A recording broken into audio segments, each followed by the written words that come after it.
प्रथम वर्ष हिंदी विद्यार्थियों को इस पीरियड में आप सबका स्वागत है। आज के इस पीरियड में निंदा रस एक व्यंग्यात्मक हास्य रस से जुड़ी कहानी को हरिशंकर परसाई द्वारा रचित कहानी को आपके सामने प्रस्तुत करने जा रहा हूँ। हरिशंकर परसाई 22 अगस्त 1924 को इनका जन्म होता है। प्रारंभ से लेकर स्नातकोत्तर तक शिक्षा मध्य प्रदेश में ही प्राप्त करते हैं और सन 1941 से 43 तक 2 वर्ष जबलपुर में संप्रष्ट ट्रेनिंग कॉलेज में शिक्षा के रूप में कार्य किया। आप अध्यापन कार्य में कुशल थे, पढ़ाने में बहुत कुशल थे, इसलिए वो कार्य किया। परसाई जी नियमित रूप से साप्ताहिक हिंदुस्तान नामक पत्रिका का संपादन किया। धर्मयुग तथा अन्य पत्रिकाओं के लिए भी इनकी रचनाएं लिखी गई है। इनका निधन 10 अगस्त 1995 में हुआ। निधन बहुत ही दुखदायक है। प्रस्तुत व्यंग्य रचना निंदा रस एक सुंदर कलाकृति है। लोग एक दूसरे से के प्रति ईर्ष्या करते हैं। ईर्ष्या के माध्यम से ही मनुष्य में निंदा का उद्गम या उगम होता है, कहा जाता है। कुछ लोग स्वभाव के अनुसार भी दूसरों की निंदा करते हैं, लेकिन उसमें उनका कोई फायदा या लाभ नहीं रहता। निंदा करने में ऐसे ही रस लेना चाहते हैं। निंदा के माध्यम से व्यक्ति दूसरों का विकास भी कर सकता है। अगर निंदक उसको अपने लिए पॉजिटिव या सकारात्मक रूप में लिया तो उसका जीवन विकसित हो सकता है। अगर नकारात्मक रूप में लिया तो उसको गुस्सा आ सकता है, वहां झगड़ा भी हो सकता है। तो इसलिए निंदा से मेरे ख्याल से थोड़ा दूरी रहना चाहिए।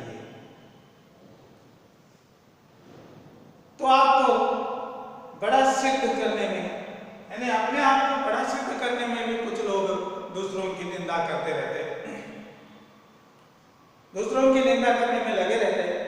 ऐसे निंदकों पर हरिशंकर परसाई ने करारा प्रहार किया है। यानी अपने कार्य को त्याग कर दूसरों की निंदा करने की जरूरत नहीं है। तुम अपने बारे में सोचो, दूसरों के बारे में सोचकर अपना महत्वपूर्ण समय व्यर्थ गंवाने की जरूरत नहीं। कहते हैं मनुष्य के सहज गुण निंदा करने में या करने की आदत होती है। परिचित कराने की, इस गुण से परिचित कराने के उद्देश्य से इस गद्य का या उससे दूर रखने के लिए ये पाठ, इस पाठ का चयन किया गया है। तो निंदा रस इस गद्य के माध्यम से हरिशंकर परसाई जी इसमें 3 पात्र चुनते हैं। सबसे पहले प्रमुख पात्र क, दूसरा ग और तीसरा लेखक। खुद लेखक भी अपना एक पात्र इसमें सम्मिलित कर रहे हैं और 1-2 छोटे मोटे पात्र आ जाते हैं।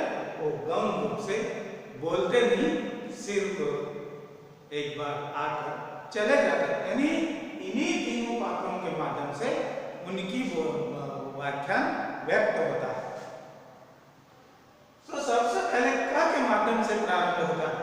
क कई महीने बाद, यानी बहुत दिनों के पश्चात अपने ससुराल आए थे। उस ससुराल ही लेखक, वो उसका ससुराल ही लेखक का गांव था। सुबह 4 बजे लेखक अखबार पढ़ते हुए बैठे थे तो वो क तूफान की तरह अंदर आया और यानी लेखक के घर में, और साइक्लोन की तरह उनकी बाहों में लेखक को जकड़ लिया।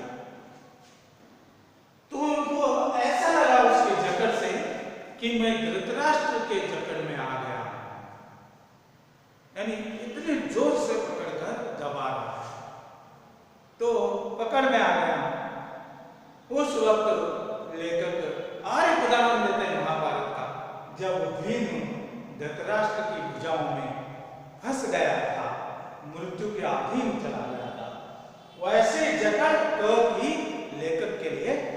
वो कर रही थी। तो टटोलते हुए पूछा, कहाँ है भीम? धृतराष्ट्र ने पूछा, ऐसे लेकर व्यक्त करते हैं, आ बेटा तुझे कलेजे से लगा दूंगा। ये महाभारत का उदाहरण ले रहे, यानी उस क की जकड़ प्राणघाती जकड़ थी, उस क की जकड़ प्राणघाती थी। और आकर कहने लगा, ऐसे आकर कहने लगा कि अभी सुबह की गाड़ी से उतरा और तुमसे मिलने आया, क कहने लगा। लेकिन लेखक को ये बात पता चली थी कि क अपने ससुराल में कल ही आया है, और ग के सामने लेखक की भरपूर निंदा की है। ये बात लेखक को एक उनके परिचित व्यक्ति ने आकर बताया था। तो लेखक कहते, क्या मैं क से गले मिला? क्या मैं क से गले मिला? क्या मुझे उसने अपने बाहों में समेट कर कलेजे से लगा लिया? हरगिज नहीं, बिल्कुल नहीं, क्योंकि मेरे मन में उसके प्रति मैल था। मैल इसलिए था कि कल वो ग के सामने लेखक की निंदा की थी। निंदा करने से व्यक्ति से दूर हो सकता है, अथवा उस निंदा से वो व्यक्ति सुधर भी सकता है। इसलिए हम निंदा से दूर रहना चाहिए, ये मेरी राय है। तो आगे चलकर लेखक कहते हैं, चाय नाश्ता पानी बैठो ये सभी होता है। तो लेखक कहते, पर वो मेरा दोस्त अभिनय में पूरा था, एक्टिंग करने में बहुत हुनर था, उसकी आंखें भर आई, उसका गला भर आया, गदगद कंठ हो गया, बोल नहीं पाने लगा था, वैसा हाव भाव उसने व्यक्त किया। और लेखक को ऐसा लगा ये कमबख्त अभी अभी आया है, एक कमबख्त अभी अभी आया है। ऐसी एक्टिंग या हाव भाव अभिनय के द्वारा उसने व्यक्त किया। तो बोला, अभी जैसे ही पहली गाड़ी से उतरा तुमसे ही मिलने के लिए आया। तो लेकर बोलते आते ही झूठ बोला, कमबख्त नहीं, निकम्मा, न काम, बिना काम का, कल का आया है और कल शाम को घर के सामने मेरी निंदा किया है, ये सभी मैं जानता हूं। कुछ लोगों के मुख से निष्प्रयास या निरायास झूठ निकल आता है, उसका कोई उपयोग नहीं, निष्प्रयोजन, सिर्फ ऐसे व्यक्त करके चले जाते हैं। लेकिन वो लेखक का मित्र क निर्दोषी मिथ्यावादी था। वो जो भी झूठ बोलता है उससे कोई दोष नहीं होता था, या किसको किसी व्यक्ति को हानि नहीं होती थी। तो कुछ लोगों की आदत होती है, कुछ लोगों की आदत होती है, क्या एक व्यक्ति पता है वो अपना सामान सभी समेट कर बंबई जा रहा है, फिर भी उससे पूछने का, क्या बंबई जा रहे हैं, क्या बंबई जा रहे हो? तो फिर वो व्यक्ति ऐसे उत्तर देता है, सर हाँ जा रहा हूँ, ऐसे कभी नहीं कहेगा, क्योंकि वो व्यंग्य होता है। वो कहेगा नहीं मैं नैनीताल जा रहा हूँ, आओ आपसे। तो पूछता है, कोई लड़का कॉलेज जा रहा है तो उसको आप बाजू वाले या पड़ोस वाले लड़के या लड़की से पूछो तो क्या कॉलेज जा रहे हो? नहीं, वो कहेगी ब्रेक डांस करने जा रही हो, आएगी? ऐसे पूछेंगे तो लोगों को क्या लगता है? बुरा लगता है, अपमान सा अनुभव होता है। तो ठीक उनके मुंह से निकलता ही नहीं, क्योंकि प्रश्न भी ठीक होना चाहिए, तब ठीक उत्तर आ सकता है। कभी बड़ा निर्दोष स्वाभाविक मिथ्यावादी था, वो भी ऐसे ही झूठ बोल सकता। वो बैठा, कब आए, कैसे हो, चाय नाश्ता वगैरह, उधर का हाल इधर का बोल, उस गांव का इस गांव का, सभी हो गया। तो सुबह की बातचीत लेखक और ग के बीच में चलने लगी, तो उसने ग की निंदा आरंभ की, ग की निंदा आरंभ की। तो उसने ग की निंदा ऐसे की, एक काले कारकोल से छवि या छायाचित्र निकाल दिया कि पूरा उसका मुंह, उसका चरित्र काला कर दिया गया। तो लेखक घबरा उठे, कल शाम को ये मेरी भी ऐसी निंदा की होगी।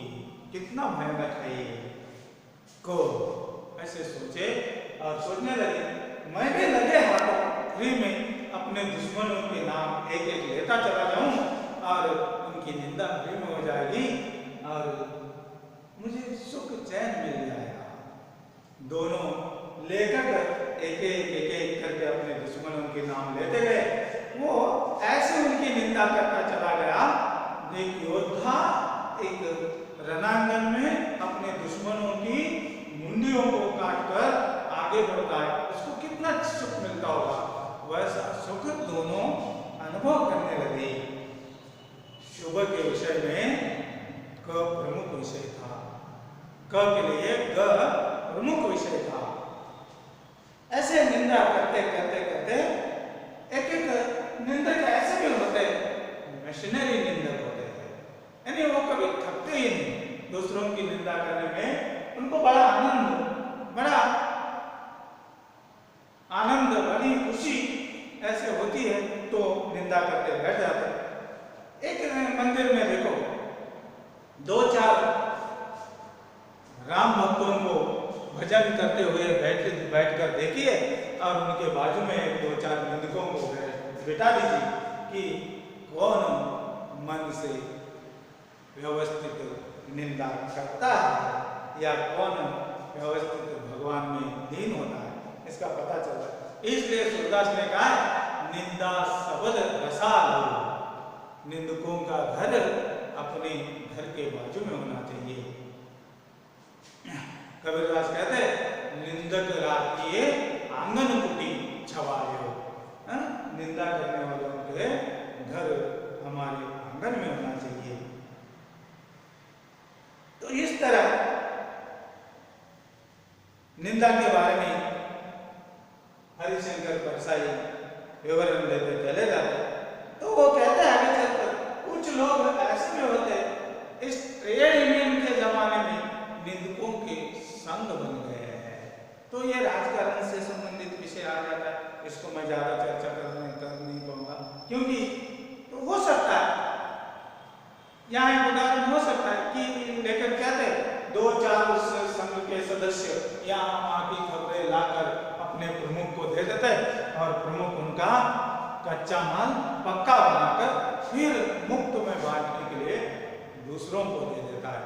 तो वो इसमें राजनीति झलकती है, इस विषय को इधर ही छोड़ देंगे। ईर्ष्या द्वेष से भी प्रेरित निंदा उत्पन्न होती है। एक व्यक्ति अगर आगे चलने लगा, बढ़ने लगा, तो उसकी तरक्की या उसका विकास देखकर दूसरा ईर्ष्या कर सकता है। अगर एक दूसरा तुम्हारे प्रति ईर्ष्या कर रहा है तो तुम्हें दुखी होने की जरूरत नहीं है। तुम क्या करो, और एक अच्छा काम करके दिखाओ, उसको और दुगना तकलीफ या ईर्ष्या द्वेष हो जाएगा, उसको खुद ही खुद सजा मिल जाएगी, वो फिर जलने लगेगा। तो तुम निंदकों के प्रति ध्यान नहीं देना चाहिए। निंदा का उद्गम हीनता से भी हो सकता है और कमजोरी से भी हो सकता है। तो इसलिए हम हमेशा सदृढ़ सशक्त बनकर जीना चाहिए। मनुष्य अपनी हीनता को दबता है, हमेशा मनुष्य अपनी हीनता या तुच्छता को दबता है। इसलिए व्यक्ति कभी जीवन में तुच्छ नहीं बनना चाहिए। इस तरह लेखक निंदा के बारे में विवरण देते चले जाते हैं। निंदा कुछ लोगों की पूंजी होती है, उनकी जायदाद होती है, उनको उसके बिना जी ही नहीं लगता, वो आराम ही नहीं कर सकते। कुछ लोग मुफ्त में निंदा करते हैं, कुछ लोग ईर्ष्या द्वेष से निंदा करते हैं, कुछ लोग किसी की प्रेरणा से निंदा करते हैं। तो तुमने सुना फला और अमुक, यानी ऐसे XYZ व्यक्ति अपने चरित्र पर आंख डालकर देखने की इन्हें फुर्सत नहीं होती। एक कहानी याद आ रही है। एक दिन क्या हुआ पता है, एक पति और पत्नी बैठे हैं। पत्नी ने अपने पति के सामने अपने सहेली के पति की शिकायत कर रही है। सुना तुमने? वो मेरे सहेली का पति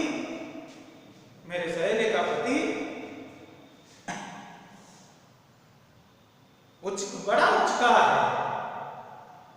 उचका है और दगाबाज है और बेईमानी से पैसा कमा रहा है।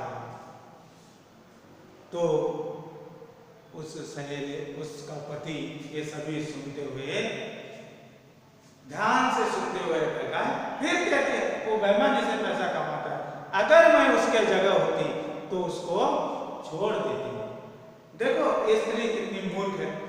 कुछ ही क्षण में अपने आप को अपने पति से डाइवोर्स कर ली और उसके सहेली के पति के साथ शादी कर ली और कुछ ही क्षण में उसको भी डाइवोर्स कर लिया। तो उस पति को आश्चर्य हुआ। तो उसने उसको जवाब दिया, तुम जानते हो मैंने जो ये सब कुछ कमाया है, मैंने क्या ईमानदारी से कमाया है? मैं भी बेईमानी से ही कमाया है। क्या उसने अपने पति को छोड़ दिया? हाँ, छोड़ दिया। उस कमरे से उठकर दूसरे कमरे में चली गई, लेकिन यथार्थ में नहीं छोड़ सकती, क्योंकि सांसारिक बंधन है। इस निंदा कुछ लोगों के लिए टॉनिक है। निंदा कुछ लोगों के लिए टॉनिक है। उसमें बड़ी शक्ति है और उसमें बड़ा रस है। अब लेखक ये सभी चर्चा करने के पश्चात उसको शाम को अनुभव हो रहा, ये अब तटस्थ हो गया, मन में चैन है, सुख है। और एक बात कहना चाहता हूँ, या लेखक कहना चाहते हैं कि फिर भी निंदा से दूर रहिए। तो बड़ा रस है निंदा में, निंदा सबद रसा है, कहते हुए इस गद्य का समाप्त या अंत करते हैं। और कोई प्रश्न है तो पूछ लीजिएगा, उसका जवाब जरूर देंगे।